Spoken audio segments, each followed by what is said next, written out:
Hello students, I am doctor Neeta Gupta and आज का जो मेरा लेक्चर है ये रिपोर्ट राइटिंग पर है and this is for MA second semester students. Report writing क्या होती है? रिपोर्ट राइटिंग के लिए समझना ज़रूरी है what is the meaning of report. तो a report is a formal structured piece of writing that usually presents the finding of some research, an inquiry, or an information gathering process. Reports are often thought of as being mainly scientific and technical, but they can be produced in any subject area. For example, to give the results of a survey in the social sciences or to describe a review of the literature in an arts topic. तो जो report writing होती है, जो report है वो किसी के work का जो समराइजेशन होता है कि हम क्या उसमें काम में हुआ है और किस चीज़ पे फोकस करना चाह रहा है रिसर्चर।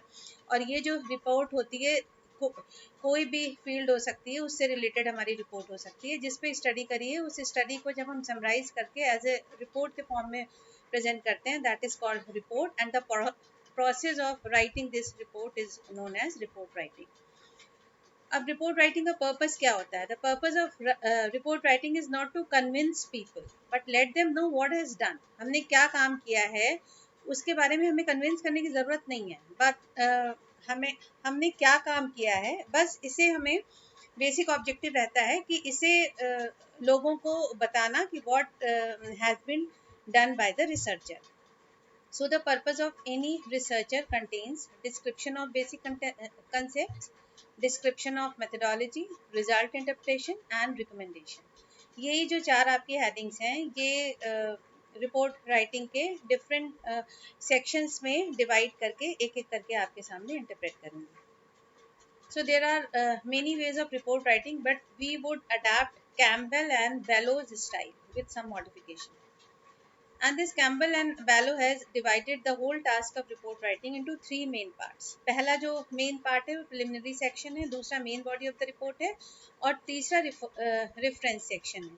Preliminary section में बहुत basic सी चीज़ें होती हैं, जैसे इसमें कुछ सब parts होते हैं, जैसे title page, acknowledgement, certificate of originality, list of table, list of graphs, etc.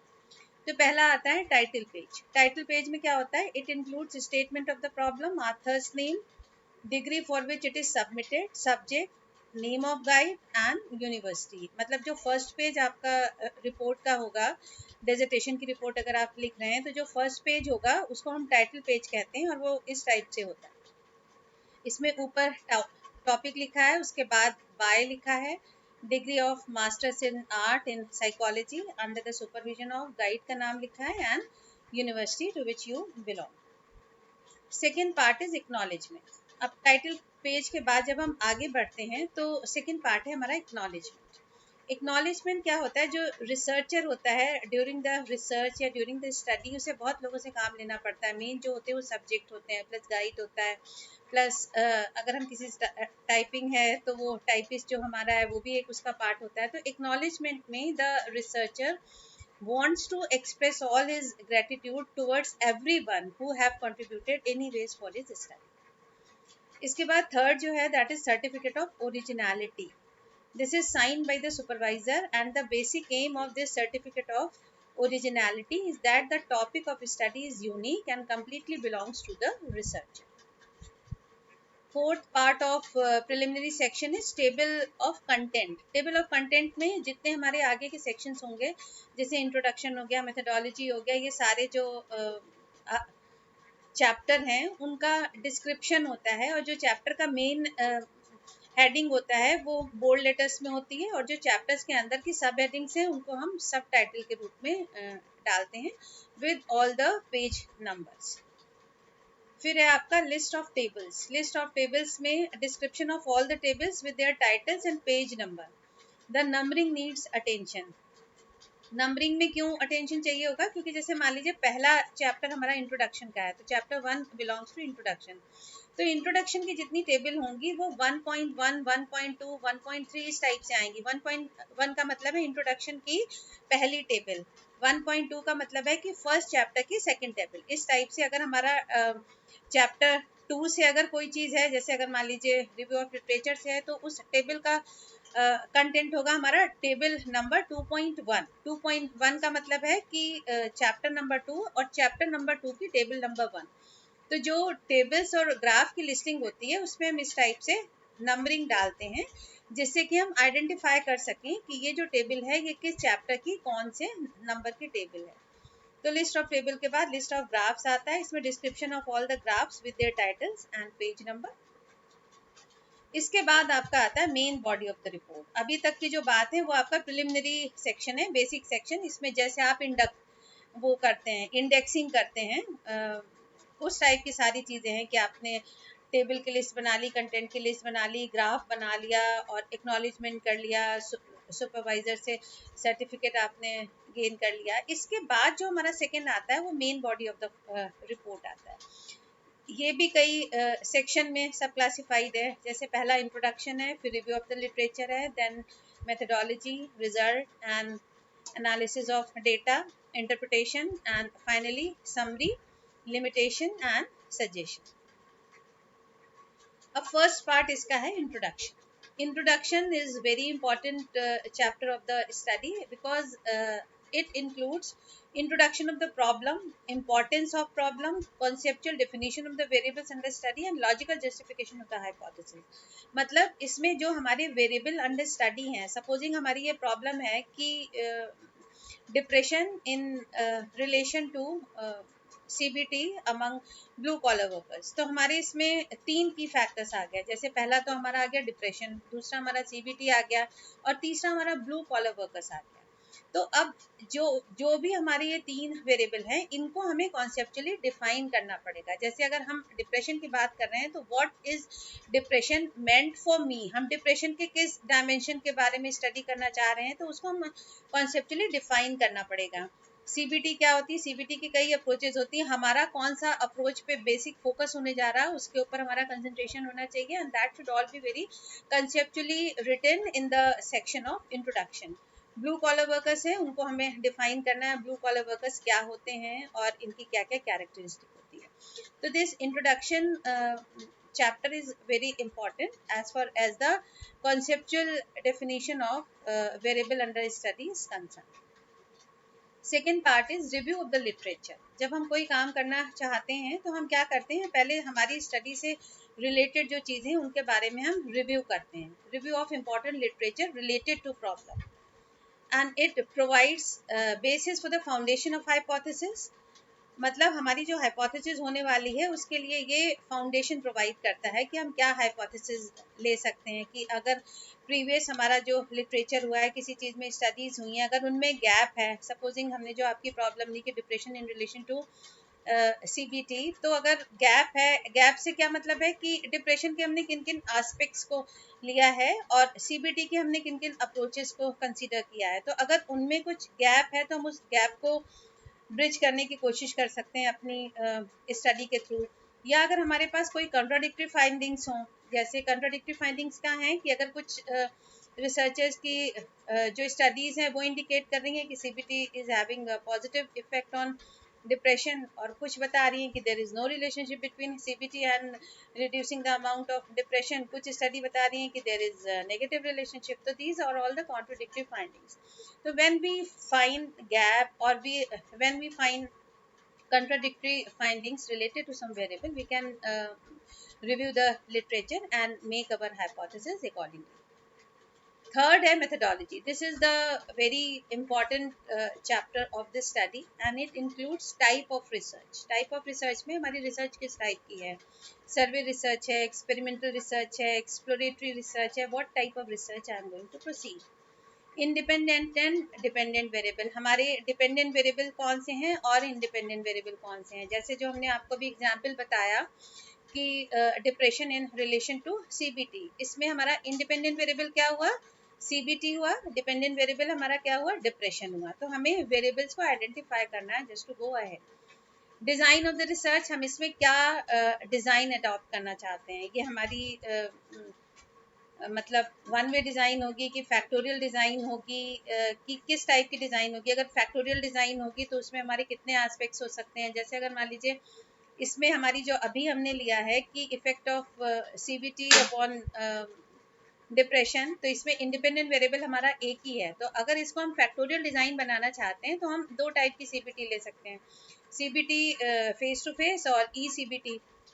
तो अब हमारे पास दो इंडिपेंडेंट वेरिएबल हो गए, इन दोनों टाइप के सीबीटी का इफेक्ट हम डिप्रेशन पे देखना चाहते हैं। तो अब ये हमारी डिजाइनिंग जो है वो फैक्टोरियल डिजाइन में आ गई। अब एक के हमने कितने टाइप से क्लासिफिकेशन किए हैं, मान लीजिए 2x2 है, तो इसका मतलब है कि दोनों इंडिपेंडेंट वेरिएबल को दो टाइप से मैनिपुलेट किया गया है। तो ये जो डिजाइनिंग ऑफ द रिसर्च है, it serves a very basic purpose, because designing of a research is the blueprint of the research. ये एक तरीके का ब्लूप्रिंट होता है, इसमें हमें पहले से पता चलता है कि रिसर्चर क्या करने जा रहा है, उसका लाइन ऑफ एक्शन क्या है, उसके आईवीज क्या हैं, डीवीज क्या हैं, और उसकी क्या स्टैटिस्टिकल अप्रोचेज होंगी। नेक्स्ट है हमारा सैंपल। सैंपल हमारा क्या होगा, कौन सा हमारा ग्रुप होगा जिसको हम डील करने जा रहे हैं। Next is sampling technique. Sampling technique हमारी क्या होगी, प्रोबेबिलिटी सैम्पलिंग होगी, नॉन प्रोबेबिलिटी सैम्पलिंग होगी। प्रोबेबिलिटी होगी तो उसमें कौन कौन से टाइप हैं, क्लस्टर सैम्पलिंग होगी या हमारी सिंपल रैंडम सैम्पलिंग होगी, which type of sampling we are going to take. Tools use, मतलब डिप्रेशन का मेजरमेंट करने के लिए हमने कौन से टूल्स का इस्तेमाल किया, उनका डिस्क्रिप्शन मेथोडोलॉजी में आएगा। एंड फाइनली स्टैटिस्टिकल टेक्निक्स, हम कौन सी स्टैटिस्टिकल टेक्निक से अपने डेटा को इंटरप्रेट करना चाह रहे हैं, क्योंकि जो हमें डेटा कंडक्शन के बाद हमें मिलता है ना, वो रॉ मटेरियल होता है, and this raw material is good for nothing. So just to give meaning to our data we go through some statistical technique. तो जैसे हम डिसाइड कर सकते हैं मीन निकालना है, एसजी निकालना है, या एनालिसिस ऑफ वेरिएंस निकालना, what ever it is decided before the proceeding of the study. So result analysis and interpretation, ये हमारा फोर्थ सेक्शन है। इसमें रिजल्ट्स का टेबुलाइजेशन किया जाता है, graphical representation of the result and hypothesis wise tabulation of results. And उसके बाद हम करते हैं interpretation of results in context of previous literature, and in this way we verify the hypothesis of our present study. तो मतलब ये जो result analysis and interpretation का सेक्शन है, इसमें पहले हम जो डेटा हमारे पास आया है इसको डिफरेंट स्टैटिस्टिकल एनालिसिस के थ्रू एनालाइज करते हैं। उसको क्वांटिटेटिव फॉर्म में जब हमारे पास डेटा आ जाता है, फिर हम उसका इंटरप्रिटेशन करते हैं कि जो डेटा आया है, अगर कुछ दो या दो से ज़्यादा ग्रुप के बीच में डिफरेंस आ रहा है, तो that difference is significant difference, और that difference is only due to some chance factors. और उसके बाद हम एक एक हाइपोथेसिस को लेते हैं और एक एक हाइपोथेसिस का interpretation in view of past literature हम करते जाते हैं कि हमारी स्टडी की ये फाइंडिंग आई है, और जबकि पास्ट स्टडीज ने ये फाइंडिंग की है। कुछ जो पास्ट हैं स्टडीज, वो हमारे रिजल्ट्स को सपोर्ट भी कर सकती हैं। इस टाइप से हम अपने डिफरेंट हाइपोथेसिस को वेरीफाई करते हैं। ई सेक्शन है इसका, summary, limitation and suggestion. Summary section involves reinstating problem, design and procedure and concluding all the findings of the study. Summarise, इसमें हम अपनी पूरी स्टडी को करते हैं, जो हमारी 100-200 पन्ने की जो स्टडी हुई है, रिपोर्ट राइटिंग अब तक हमने करी है, समरी के सेक्शन में हम उसे समराइज करते हैं। और स्टार्ट कहाँ करते हैं, प्रॉब्लम को स्टेट करते हुए स्टार्ट करते हैं कि प्रॉब्लम ये थी, डिज़ाइन ये थी, प्रोसीजर ये अडॉप्ट किया था, और इसके बाद हमारी ये फाइंडिंग्स आई। लिमिटेशन सेक्शन क्या होता है, it involves the shortcomings of the study which are there because of the limited resources of the researcher. जैसे हमारी स्टडी की बहुत सारी लिमिटेशन हो सकती हैं, जैसे मान लीजिए हमने फीमेल्स पर ही वो काम किया, मेल्स पर भी हो सकता था, डेटा हमारा बहुत छोटा है, उसको हम लार्ज डेटा कर सकते थे। एक ही स्टेट पे हमने काम किया, मल्टीपल स्टेजेस पे हम काम कर सकते थे, फिर उनका कंपैरिजन कर सकते थे। There are lot of limitation of study. तो लिमिटेशन वाले सेक्शन में हम स्टडी की सारी लिमिटेशंस को इलेबोरेट करते हैं। फिर लास्ट सेक्शन जो इसका है वो suggestion section. It involves what could be done in future so that the limitation of the present study should be covered, and also involves future prospect of the study. Suggestion में जो हमारी study की limitation होती है, उन limitation के basis पर ही हम सजेशन देते हैं। जैसे अगर हमने फीमेल्स पे स्टडी किया है, तो सजेशन हम ये दे सकते हैं कि इसमें हम जेंडर डिफरेंसेस एक्सप्लोर कर सकते थे, इसमें हम ऑल इंडिया लेवल पे ये काम कर सकते थे। तो दिस सजेशन जो ये है ये लिमिटेशन के ऊपर बेस्ड होता है, और ये जो हमारी लिमिटेशन है इनको ओवरकम करके आगे के फ्यूचर रिसर्चेस में हम क्या कर सकते हैं इसके ऊपर हम काम करते हैं। और फाइनली हम अपनी स्टडी का कंट्रीब्यूशन देते हैं कि what are the contribution of my study in the present scenario. फिर थर्ड और फाइनल जो सेक्शन आता है वो reference section. Reference section is also subdivided into two parts, bibliography and appendix. Bibliography क्या है? The references are arranged in alphabetical order. The format is different for books and for journal referencing. Journal referencing का format ये है, जैसे मान लीजिए कोई paper Nita Gupta का है तो उसमें हम सरनेम पहले लिखेंगे, Gupta N, year of publication लिखा 2019, फिर उसके बाद topic of the paper depression in relation to CBT among blue collar workers, उसके बाद जर्नल का नाम जो लिखा जाएगा ये इटैलिक में लिखा जाता है, उसके बाद पब्लिकेशन का मंथ क्या है और वॉल्यूम क्या है और पेज नंबर्स क्या हैं। तो this is the standard APA format of writing journal reference. उसके बाद जो आपका बुक की रेफरेंसिंग होती है वो अलग होती है, ये इस टाइप से लिखी जाएगी। जैसे मान लीजिए नीता गुप्ता की बुक है तो गुप्ता एन 2017, ये जो ईयर होता है ये पब्लिकेशन ईयर है। किताब का नाम लिखेंगे प्रयोगात्मक मनोविज्ञान, कहाँ से पब्लिश हुई है, न्यू दिल्ली से, पब्लिकेशन का नाम क्या है, रुद्रा पब्लिकेशन। तो ये रेफरेंसिंग के अलग अलग फॉर्मेट्स होते हैं। फिर उसके बाद रेफरेंसिंग का जो लास्ट सेक्शन है वो अपेंडिक्स है।